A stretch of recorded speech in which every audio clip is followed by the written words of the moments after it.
Vroom, vroom. Here's your primer on Beef Boys, Baseball's End, Roger Angel, and Super Pretzels, Lillian's Astudillo, and Mike Trout hypotheticals, waiting for the perfect bat from a volcanic eruption. Ladies and gentlemen, the Effectively Wild introduction. Hello and welcome to episode 2518 of Effectively Wild, a FanGraphs baseball podcast brought to you by our Patreon supporters. I'm Meg Rowley of FanGraphs, and I'm joined by Ben Lindbergh of The Ringer. Ben, how are you? I'm kind of confused. So, the ball's dead now, evidently. The last time we talked about the ball, it was a little too lively, perhaps. Now, perhaps it's a little too dead. I can't keep track of which way the ball is swinging. So, hello there. If you're listening to the free preview, I'm skipping ahead slightly here past this banter about the latest change in the baseball's behavior. On this episode, we answer lots of emails and do several stat blasts with a top-tier Patreon listener guest. But before that, we have a lengthy tribute to Tommy John, which I don't want to have to cut off, so I'll take you straight to it. Tommy John appears to be nearing his last days, sadly. Yeah, it seems that his days are numbered. All of our days are numbered, but his number perhaps is lower than we would all like. And he released a statement coinciding with the Yankees old-timers game this past Sunday. And it was framed as a farewell, essentially. And it was reported that he is in hospice care, I believe, at home in Bradenton, Florida. He has had a recurrence of bladder cancer. So his statement was, I want to thank the Yankees organization and the Steinbrenner family for giving me this opportunity to say goodbye to everyone, along with all the friends and fans who followed me throughout my 26-year career. Thanks to Dr. Job, who saved my arm and made it possible for me to continue pitching. That surgery has since gone on to save the careers of countless pitchers, including many of the very best in the game today. Thank you to all the fans who supported me and my teammates for 26 years. I will never forget you. The day I left for my first job as a pitcher, my father looked at me and said, "Good luck, Tommy. Just remember one thing, whether you make it in the big leagues or you don't, you'll always just be Tommy John from Terre Haute, Indiana." I've never forgotten those words. Thank you, and God bless Tommy John. Parentheses, TJ.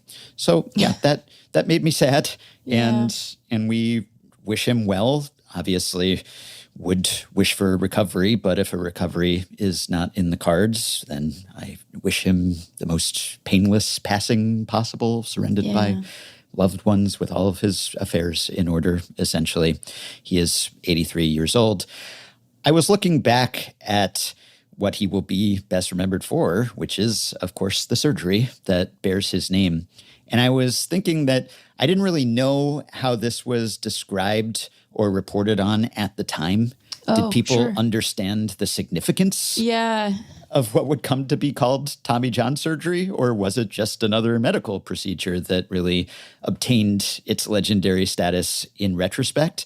And so I did a newspapers.com deep dive, and I was browsing and I was reading contemporary accounts because this year is the 50th anniversary of his comeback from that surgery, which he had in 1974 and returned from in 1976.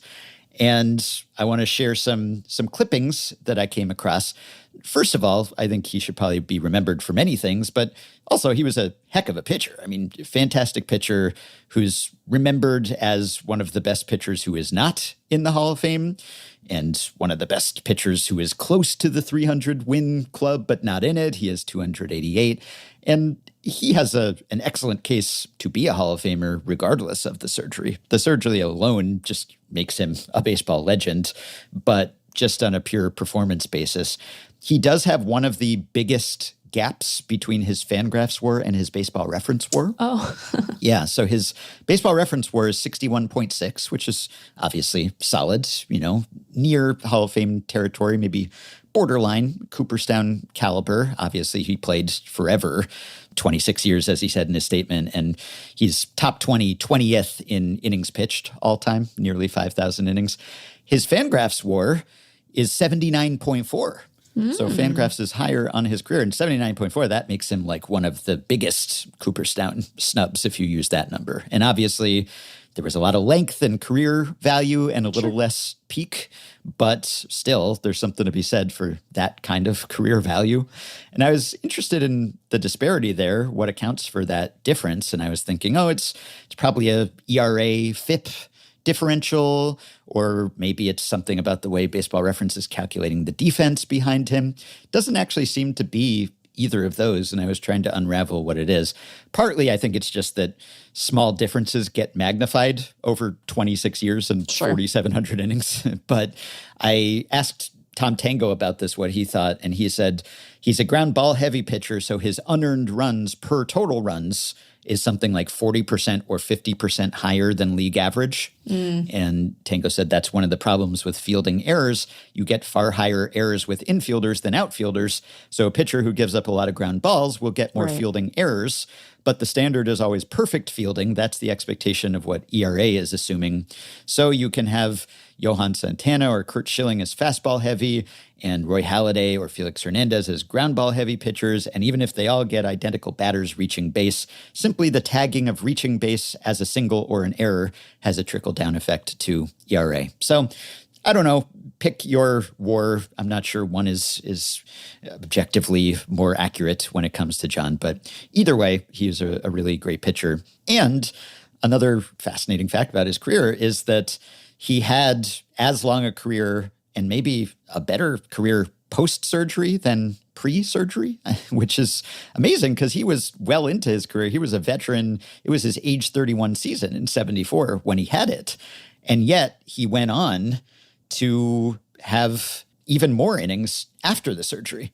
He threw 2,163 and a third innings prior to the surgery, 2,540 and 2/3 after the surgery. And that's coming back as he did in his age 33 season. So that's pretty impressive. And war-wise, with Baseball Reference, it's almost identical. It's like a tenth of a win pre and post career value-wise. FanGraphs has him as more valuable after the surgery, which again is pretty impressive given the ages he was in that portion of his career.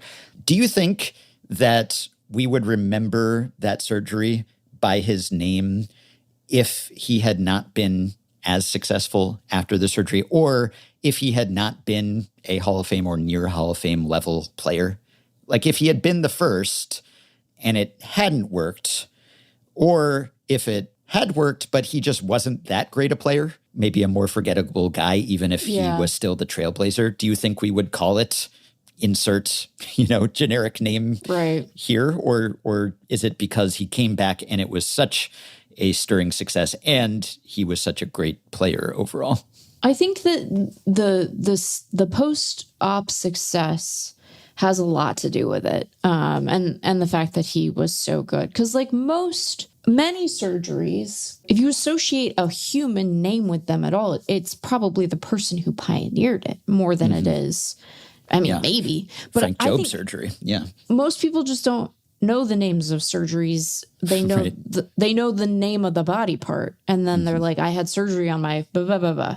Yeah. Right. And so I think that his ability to come back and be what he was is why it became associated with him. If he was just like the first guy to get it, but the version of it that really ended up mattering for people was, 20 guys down the line or whatever with further refinement, then we probably associate it with the surgeon if we associate it with anything. I think you're right. Because, for example, I think the first guy or the first established big leaguer to get the internal brace repair was Seth Maness. And no one calls that Seth Maness surgery. No. Now, maybe it's sort of a spin-off of Tommy John. Maybe that's part of it too. I think also it helps that Tommy John, that's a quick name to say. Yeah, that's true. That's a quick and easy name to say, and it abbreviates down, it acronizes down. What's the word for when something goes from being the constituent elements of a acronym? Atomize down to TJ. Like it's just a quick, Yeah.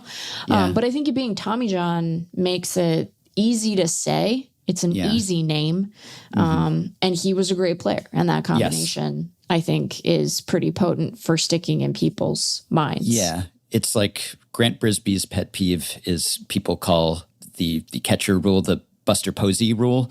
Right. And Grant always points out Posey wasn't the proximate cause. It was actually, it was Alex Avila but Right. no one really remembers it as the Alex Avila rule because Posey was way more famous and that incident was way Right. more noteworthy too because of when it happened and how it happened and whom it happened to. So yeah, I think it was kind of a confluence of all of those things. Yeah. But reading the contemporary accounts, I think he deserves a lot of credit for being the first. He wasn't just John on the spot, right? He wasn't just at the right place at the right time. He was, but also it took some bravery and work and commitment to make it as successful as it was. So reading these accounts, I'll put a link to a document where I put together a Tommy John timeline where I went month by month in the newspaper accounts and I hit some of the highlights of the updates on his progress. And so people can track it if they want.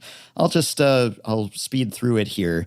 So what stands out to me is that I don't think people knew, and this is often the case with history, you don't know how significant something is in the moment. Right. And if you had just been reading these contemporaneous accounts, you would not have known that something that was going to change the game forever had just happened. And I think even now, like when Tarek Skubal got the nano needle, you had Scott Boras trying to brand it as the Skubal scope. We had Right. all sorts of features on the technology and the technique and everything. People were well aware. There was a big PR campaign behind, oh, this is new and it's revolutionary. And maybe part of that is like people pushing a product and trying to sell stuff or, surgeons drumming up interest in themselves or something. But also I think there was organic interest and, hey, there's a new kind of elbow procedure that might help pitchers get back sooner. That's kind of cool. And suddenly it was like a household name or even internal brace repair if it doesn't have a catchy name or a player associated with it. Still got a lot of press and people knew. It took longer for that, I think, to break through into something people were well aware of. But the Skubal scope, the nano needle, that was everywhere as soon as it happened. And maybe because Skubal's such a prominent pitcher, right? But It was, but if you recall, at the time, before we knew it was working well, I cautioned Boris against sort of associating it so closely with his guy, and then I had to walk it back. But it's like you don't want to. It needs to work, it needs, and part of why I think that the internal brace has sort of gained popularity is that, well, it seems to work. I mean, we still are still kind of waiting for like long-term studies on the, how many revisions. I love that they call it that, like you're like doing a line edit on somebody's elbow. But, how many revisions do pitchers typically have? Like, does it have the same sort of long-term viability that a full UCL reconstruction has? Once it became clear, though, that guys were able to come back sooner, well, then everyone was really excited about internal brace because we get to see the guys sooner, right? We're excited about the Skubal scope and the potential for the Skubal scope because, well, look it's Tarek Skubal. And while we will wonder later in this episode if he is a bad hang, we don't really wonder with that much sincerity. The fact that he was able to really meet some of these aggressive benchmarks for return, it was like, okay, Scott, gotta hand it to you. Like getting your guy's name associated with something that it has the potential to sort of change how we think about pitcher injury. That's a big deal. Yeah. But it's gotta work first. Yeah. Yeah. Okay, I'm not going to specify all the sources here in the interest of expediency, but I will link to them. A lot of wire services, a lot of AP accounts. So the injury that prompted the surgery occurred on July 17th, 1974. And the story in at least one paper in July 18th, this was maybe syndicated or a morning edition or something, so it was before he got hurt. The headline was, Dodgers Tommy John, I should be an all-star. He was quite aggrieved because New York Mets manager Yogi Berra had left him off the all-star team. And John was off to an excellent start. He felt like he deserved to be there. He said, if I don't belong on the team, there is no justice in baseball. And Yogi said, there's only one reason I didn't pick him. He is going to be pitching Sunday for the Dodgers, so what good would he do me on Tuesday? It's Zach Wheeler. I was just about to say, oh my gosh, that's so funny. Yep. So the same stories repeat over and over and over again, as I will note later on this episode. So that's why Yogi didn't include him. And Tommy John said, in all my baseball career, I'd have to say this is the biggest disappointment I've had. But probably it would not be his disappointment by the end of that very day, his biggest disappointment, because that same day he suffered the injury. He was pitching against the Expos, and they had Steve Rogers going. And immediately there was speculation that John had been trying too hard to impress people, to show up Yogi and to say, I deserve to be an all-star. So it says, whether he was trying too hard to impress is not known, but John suffered a painful pulled muscle, that's how it was initially reported, near the elbow on his pitching arm, and had to leave the game with the Dodgers up 4-0. And manager Walter Alston said, I'm more concerned about losing Tom than I am the ball game. And the Dodgers hope to learn the severity of John's injury when he was examined again by team physician Dr. Frank Jobe today. We'll look at the elbow again, Dr. Jobe said after placing the arm in ice. It looks like a pulled muscle, and it has nothing to do with the elbow operation he had 2 years ago. So this is the backstory. He had bone chips, it sounds like. He had sort of a pre-scoopal scope bone chip loose body repair a couple years earlier. And so that, I think, informed how people reacted to this initially. It seemed like, oh, he's just got another elbow thing. And he had already had a successful elbow surgery. However, July 19th, just a day later, Tommy John, the winningest pitcher in the National League this year, has a ruptured ligament in his left elbow and could be lost to the Dodgers for the rest of the season. The Dodgers announced Thursday that John would be placed on the disabled list for 21 days. Dodgers team physician Dr. Frank Jobe said he has not ruled out surgery on the elbow at a future date. John had a bone chip operation on the same elbow in the winter of 1972. Dr. Jobe, who described the injury as a rupture of the medial collateral ligament of the left elbow, said he would examine John periodically for several weeks to see if the arm would heal and then would perform surgery if necessary. And it did very much follow the progression that we sometimes see today, where even if you know there's a ligament issue, you give it a little time to see if rest will help. Obviously, he wasn't getting PRP, platelet-rich plasma therapy back in the day, but it was the same idea. Let's avoid surgery. Let's see if rest and rehab will work. So I just went kind of month to month. That was July. They just got to wait and see what happens. As of August 22nd, Tommy John's still optimistic that he was going to come back to pitch that year. He said, the media counted me out, but I never did. He said, I was pitching to Hal Breeden of Montreal. This is recounting the injury. I threw him a fastball, and it felt like two bones had come apart. I walked off the mound immediately. They don't know too much about this kind of injury, so there was no timetable they can give me. But if I'm lucky, I'll be pitching by the second week of September, and I'll pitch in the playoffs and World Series. I wouldn't say I'm hopeful. Confident is more like it. Well, it was a false confidence. He was not that lucky. So he said he did try to keep throwing. He said, I'm throwing about 3/4 speed now. It will be about 2 more weeks before I'll cut loose. If it's all right, I can start pitching right away. And spoilers, it was not all right. But he was supremely confident, which will be a theme throughout. So a few days later in August, he was talking about how he was going on all the road trips. He said, the guys have been telling me, Tommy, if you hadn't come on this road trip, we might have been able to have 2 buses. Your meal money cost us the extra one. So they were saying that he could have just stayed home. But he asked Walter Alston if he could go. He wanted to travel with the team. He said, I'll tell you, you come along this far with the guys and you don't want to be home just sitting around. And he still at that point hoped to pitch again that season. All right, fast forwarding to mid-September of 1974, finally he concedes the headline, Tommy John doesn't expect to pitch again this season.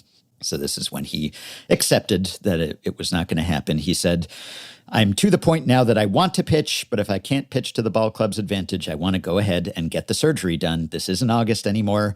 I have to think about the time I'll need to get in shape for next year. So he was still thinking of it very much as I'll be back next year. And he wasn't at 100%. He said, it never entered my mind that I wouldn't come back and pitch, but I just don't have the quality I expect of myself and the quality of the guys on the team and the fans deserved. So he flew home from San Francisco to have x-rays taken of the ligament. He said, if we were wallowing around in third place, maybe I could go in and pitch 2 or 3 innings, but I'm hesitant to try it with $25,000 at stake. I don't want to be the one who takes $25,000 from Jimmy Wynn's or Steve Garvey's pocket. He was referring to the playoff and World Series bonuses that he was hoping that the Dodgers would get. He threw some batting practice. A hitter said, not bad, but that's not your best. I can't throw a real good curve. I can throw a slider, but I can't snap off the curve the way I want. And this also mentioned that his wife, Sally, was expecting their first baby in about 2 weeks. And he said, wouldn't it be something if we were both in the hospital at the same time? And that actually kind of came to pass. So the next update, September 17th, very briefly, it just says Tommy John to surgery. And it's a 2-paragraph item. Left-handed pitcher Tommy John will undergo surgery on his left elbow September 25th. The NL Club announced Monday night. That's it, basically. So he said he's been working out and throwing lightly since then. Didn't say he announced that he will have a revolutionary surgery that is unprecedented that will change the game forever. Just he'll have surgery. And then another small item, September 26th, Dodgers Tommy John has 2-hour surgery. Inglewood, California, Dodgers left-hander Tommy John, who's been on the injured list since July, and they did call it the injured list in that item, underwent 2-hour elbow surgery Wednesday at Centinela Valley Hospital. We are optimistic about the outcome, said Dr. Frank Jobe, who performed the operation, but we won't be able to tell a great deal until spring training. Jobe said a tendon from John's right forearm was used to help reconstruct the injured left elbow. But that's it. It's 3 paragraphs. It doesn't say, can you believe they used a tendon from his right forearm to help reconstruct? It doesn't provide any context, like this has never happened before. They're trying an experimental surgery that has never been attempted on a pitcher. Like there's no sense of how seismic this is. Do you think that it was because it wasn't cadaver ligaments? that would have made it more sensational? I think so. I think the fact that the first one was him and his own stuff is at least maybe part of why the strangeness of it wasn't lingered on as long, potentially. Yeah. I wonder, because now don't they use cadaver? Sometimes. A lot of the time? Depends. Well, some of the time, not a lot of the time is probably overstating it. But if the first one had been like, we dug a ligament out of this guy.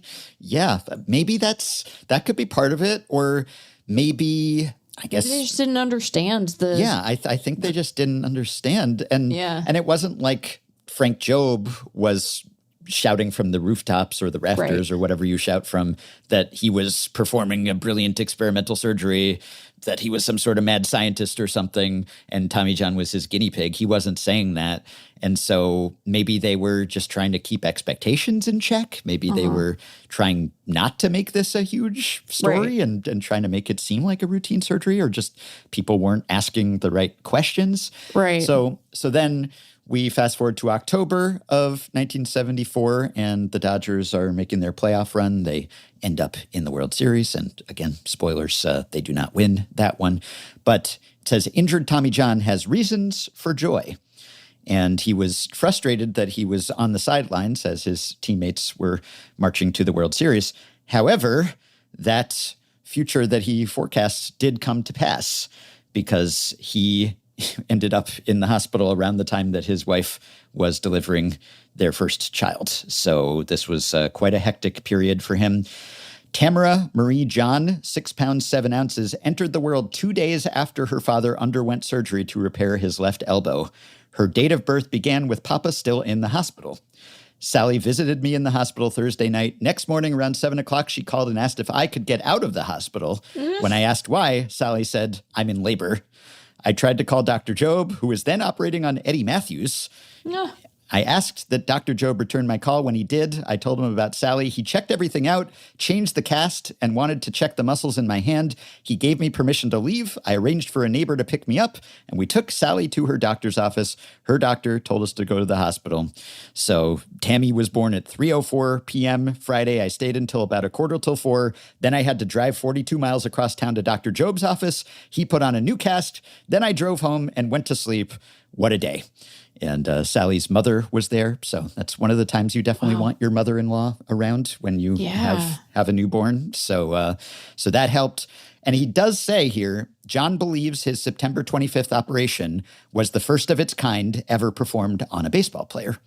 Dr. Job removed a 7-inch piece of tendon from my right arm and used it to reconstruct the medial collateral ligament in my left elbow. He wound the ligament through the tendon 3 to 4 times, reattached it to the elbow, and tightened the elbow. God made us with spare parts.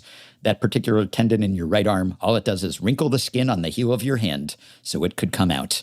And then he talked a little bit about some of the symptoms and after effects and pain he felt when he threw that fateful 4th-inning pitch to Hal Breeden. There was a dull pain, not excruciating, nothing to make my eyes water. I felt a clunking movement like you get from hitting your fists together. I felt the same thing the next pitch, so I called time, walked off the mound, and told Walt I couldn't pitch anymore. And then he talks a bit about how he hoped to avoid surgery but couldn't. But that, I think, after he has had the surgery, that's kind of the first time that he actually said, I'm the first guy ever to have this. This is trailblazing. So he said, I won't be able to throw a baseball till January, but he's an optimistic realist. It's probably as serious an operation as a pitcher can have on his arm. Nobody knows how it'll come out until I start throwing, because this is the first time for this kind of surgery on an athlete. They do it with hands and knees all the time. Doug Sanders, pro golfer, had his hand reconstructed earlier this year, and he's back swinging a club. Dr. Job says, I have a lot of things going for me. I'm not an overpowering pitcher. I can change speeds, pitch to spots, and have high pain tolerance. Plus, experience has taught me how to get hitters out. And then there's an item a little later that October about how he's sitting it out and watching his colleagues and teammates in the World Series. And the thing that goes through my mind is that I hope we get here next year and in years to come, because I expect to be pitching then.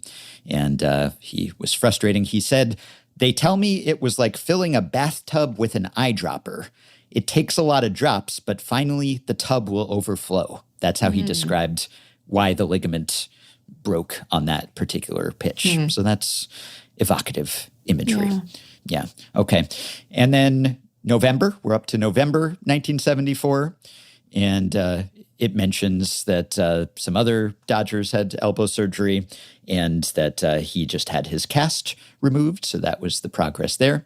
December, late December, there's an item that says that he'll return to action after suffering this ruptured ligament. So people were projecting that he would pitch in 1975, but not everyone. In December 20th, Davey Lopes, his teammate, said, Tommy John ain't going to be back.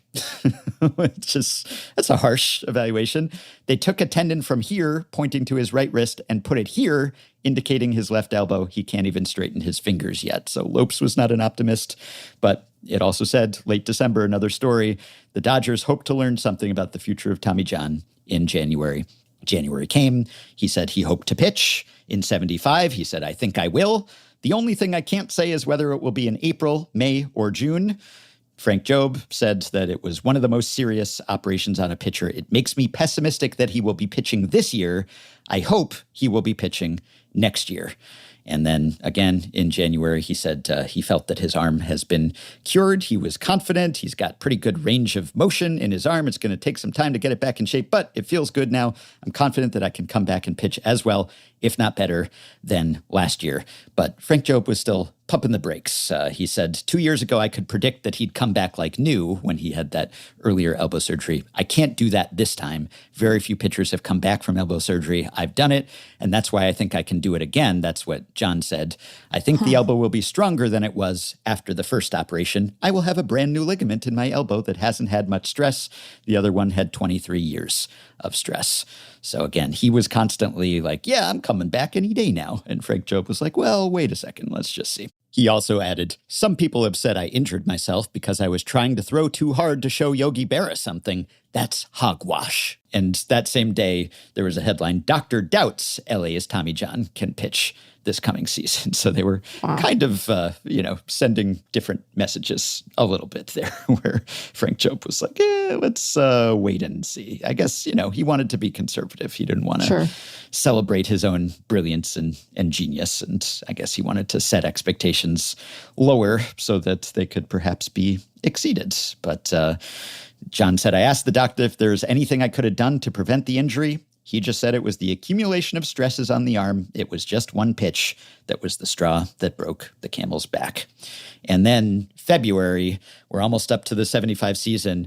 And this is the first time really where there's a headline that says that he might be done. Tommy John's career in jeopardy.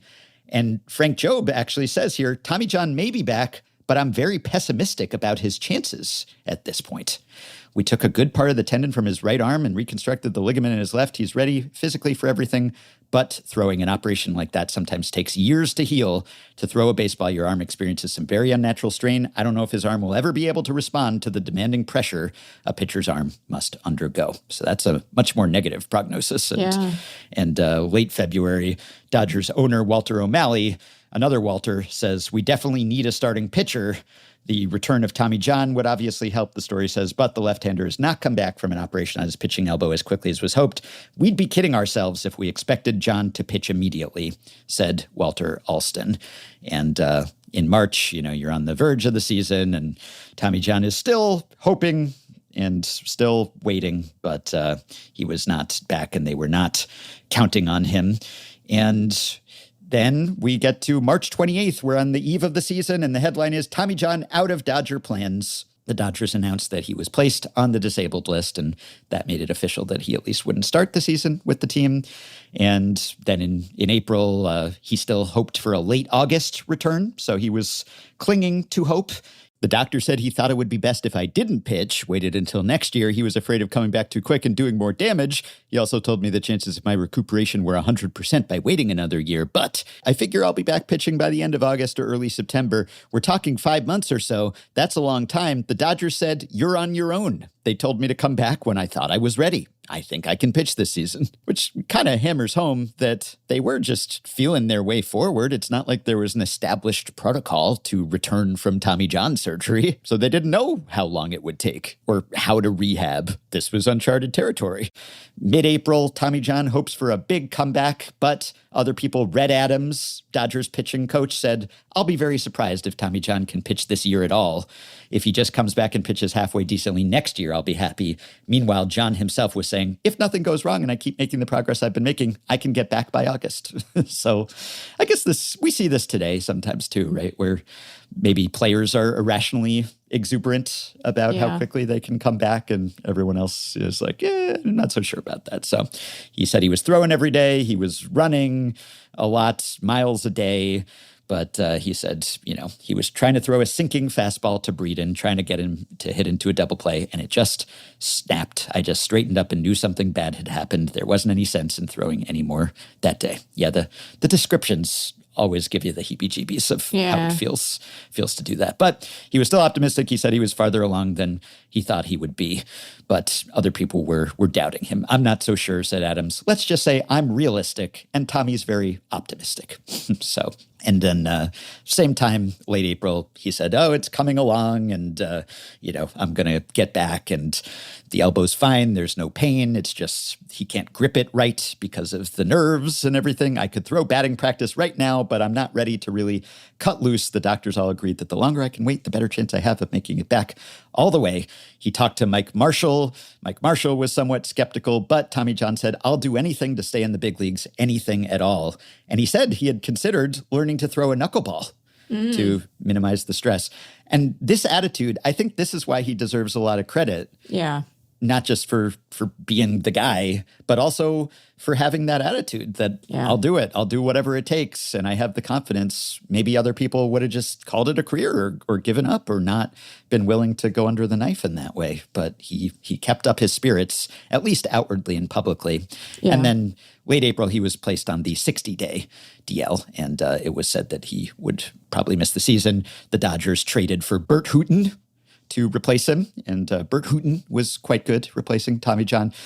In June, there was a headline, Tommy John may be fooling himself, and said, it's kind of pathetic in a way. when you consider the pitcher he used to be, when you consider he may never pitch again, that he was still like showing up and going through his routine and believing, but he still retained his optimism even as everyone around him was doubting him. And he was making $85,000 for the 1975 season when he wasn't pitching. And, it was baby steps, and the two fingers are better than before, and they're not curved under anymore. And before they were numb, and now I'm starting to feel pins and needles. And so progress. And it's described as radical surgery here. Dodgers VP Al Campanis said, "This isn't charity, paying John. It's a gamble he can pitch in 1976. The odds on the gamble, they're pretty long." And this is when radar guns were just coming in. And so John became the radar gun guy. Tommy spends his working hours behind home plate pressing the button on that little blue $1,200 radar gun to clock the velocity of the pitchers and other moving objects. "Did you know that the average peanut vendor travels 3 to 4 miles per hour as he walks down the aisle?" he laughed. "Seriously, though, we are trying to discover the speed of the average Major League fastball. It's my idea that the average fastball travels around 85 miles per hour. At least that's what most of the guys on our staff are throwing. All these 100-plus numbers make good reading, but even a Nolan Ryan can't do that every pitch. The fastest guy I clocked this season was Tom Seaver. He had a high of 95 miles per hour. And John, at the time, was clocked at 78. Of course, that first generation of radar guns measured the speed close to home plate after the pitch had slowed down some. Then there was an item in July that says that he is the highest paid batting practice pitcher in baseball. This says that he was earning $80,000 to throw BP while he was on the way back. And then also that month, Tommy John sees light at the end of the tunnel. So the eternal optimist. At that time in mid-July, Jimmy Wynn was watching Tommy John throw batting practice, and he said, "Damn, TJ, you got it back, man." The article recounts that when he had the operation and they took the tendon from his right forearm and put it in his left elbow, ever the humorist, immediately after the operation, Tommy wondered aloud, "How will they list me, as a left-hander or a right-hander?" Yeah, I guess it's a bit of both. Then he tells his story somewhat dramatically. "I knew all the talk and I knew what people were thinking. I know Walter and Peter O'Malley didn't think I could come back. Neither did Walter Alston or Red Adams. I was the only one who thought I had a chance. Heck, even the doctors told me there was practically no chance." None of which was publicized at the time. Alston said he's come a long way. The only thing now is his control. If he can control the ball, he can pitch. So he jogged, he lifted weights, he jumped rope, he soaked the arm, he used a muscle stimulator, and then a hand-strengthening gadget designed by trainer Bill Bueller. Tommy John works for day that may never come. He was still upset about the victim blaming that was going on. Anybody who says I was hurt throwing a fastball when it actually was a 3/4 speed sinker just doesn't know baseball. And anybody who says I was emotionally upset just doesn't know me. When the doctors told me it might be the end, that really shook me up. But now I feel more than ever I can come back. He was drawing on Luke chapter 1, verse 37 for inspiration, "For with God, nothing is impossible." When he heard those words, he turned and whispered to his wife, "Sally, that's going to be my verse." Even then, in mid-July of 75, he was still projecting that he would be back that season by September. So he was just irrepressible in his optimism. But in August, comeback clouded for John, right? And hey, I've got this great idea. You could hold a great promotion. Guess the day Tommy John pitches again. Then Tommy John laughed and said, "Even I couldn't win that one." Yeah, sad. And mid-September, season's almost over. All eyes on Tommy John. It was announced that he would be returning to the mound, but not the Major League mound. He would be pitching in the Arizona Instructional League. So, yeah, they announced that he'd be pitching in Instructs, and then he did. And that was the headline. Tommy John pitches again late September, September 24th, 1975. He threw 3 innings on Tuesday in an Instructional League game in what a Dodgers official called an outstanding performance. He pitched the first 3 innings against a farm team from the Angels and did not allow a hit or a walk. It was an outstanding performance, whether it was in the Instructional League or not, said Al Campanis, Dodgers vice president. Tommy had good rhythm, velocity, and control. He hit the corners well. He made another start just the following week in Instructs, and that went well too. And again, he pitched 4 innings this time, no runs and no hits. So he really was on the comeback trail. And so we're almost at the end here. October 1st, he was a Dodger again. He was reinstated to the 40-man roster. And October 31st, Tommy John is ready was the headline, that he was expected to be ready to start the season or start spring training. And he was clocked. His final pitches were clocked at 85 miles per hour. his fastest of the instructional league work. Wow. Which, doesn't sound that impressive today, but different radar guns and everything. Yeah. And then November 1975, Tommy John hopeful. When his arm and hand were withered and atrophied, teammates looked at the hand and wondered if Tommy would ever be able to lift a baseball with it, never mind curve it. If he makes this, they should call him St. John, one of them confided. But after throwing 33 innings in Instructs, he says, I feel like the bionic man. Maybe by next summer, I'll be able to swat airplanes with it. The story ends, there isn't a manager in the league who does not wish, if the graft of Tommy's tendon doesn't work, there was some way to graft Tommy's determination on somebody's arm. And then late December, he says he grew a lot last baseball year just watching. He was studying as he was watching from the sidelines, and that he thought that would make him better.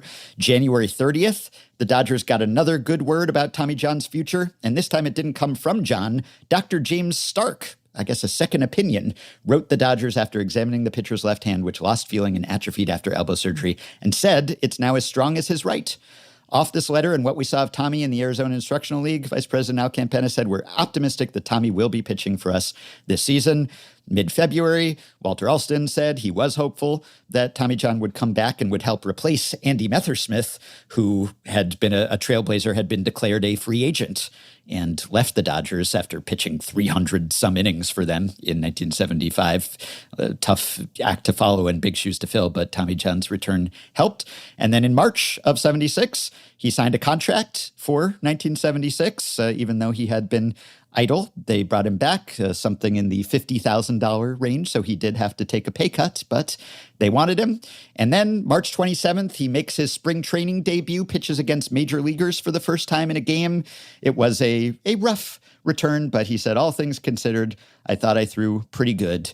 However, he did give up a homer, 2 doubles, and 3 singles in 4 innings, and Alston said, we won't judge him on 1 or 2 times out there, but I don't know how long we can afford to go with him if he doesn't do well. On April 16th, it was reported that he finally was getting a starting assignment. It was, I think, the 5th game of the Dodgers season, and there had been a couple rainouts that delayed him when he was so close to coming back. He had to wait a little longer. Alston said he's had 4 or 5 outings this spring, and every time he has shown improvement. And then he came back, and the game stories ran on April 17th, and it was spoiled a little bit by a Darrell Evans 3-run homer in the 5th, which John said was his one really bad pitch, and it cost him the game. My control wasn't all I would have liked it to have been, but my arm felt great, and I felt I was throwing some good pitches, and everyone was heartened to have him back. And then, that was it. He was back, almost 2 years after he had the injury, and people were saying, Tommy John, the model case. When he got hurt, the doctors, most of them took one look and shook their heads. What do you plan to do for a living now that baseball is out? They wanted to know. Quitting, John said, sure, I thought about it. I tried not to, but I couldn't help it. But finally, he found a doctor who didn't believe in the odds any more than he did. He underwent another operation, and what they did was perform a little miracle. And, he was the hero. He was the guy who came back and never gave up, and his enthusiasm never flagged. And April 27th, he got a warm welcome when he made his Dodger Stadium return, got a standing ovation and everything. And then April 29th, he's making believers out of everybody. Alston said, I don't know that much about medicine, but I'm sure the doctors would have been happy if his left arm had been strong enough for him to drink a cup of coffee. Although John had admitted to considering quitting, he then says, I never had any doubt I could pitch again, but those guys, they felt I was a little Pollyanna-ish. They thought I was wasting my time. Even Job, he says, couldn't tell me whether I'd ever pitch again because that type of operation had never been performed before. I knew it wasn't going to be easy, but I was going to give it every try. So that's how it went. And, after the fact, he sort of says in this last piece, he couldn't tell me whether I'd ever pitch again because that type of operation had never been performed before. I knew it wasn't going to be easy, but I was going to give it every try. So after he actually made it back, he opened up a bit more about what the prognosis actually was at the time. Or I don't know if he was sort of remembering it that way or embellishing the story, or whether he had just sort of hidden how dire the prognosis was initially. And then when he actually made it back, he was more comfortable saying, yeah, actually, I didn't know I was going to be able to make it back at all. But he did, and he triumphed.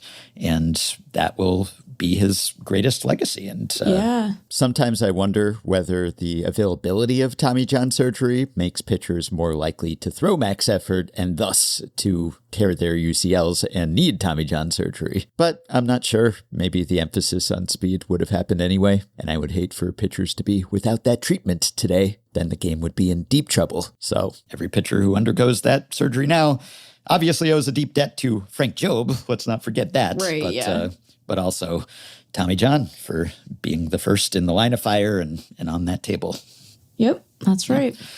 Quite a story. And it was another couple years before anyone else had Tommy John surgery because Jobe wanted to wait to see if it would stick, basically. Yeah. So he waited a couple years, and Brent Strom was actually the second guy to have it done. So it could have been, Brent Strom surgery maybe. But he had it in 1980. And even then, when Brent Strom had it, or I guess he had it in 78, but in a piece in 1980 about that surgery, it was already then called TJ elbow surgery. So people were already calling it when the second guy had it.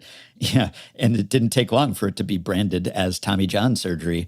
It was TJ elbow surgery initially. And then when Bill Bordley had it in 1981, it was just straight up called Tommy John surgery. So the name stuck almost immediately. There you go.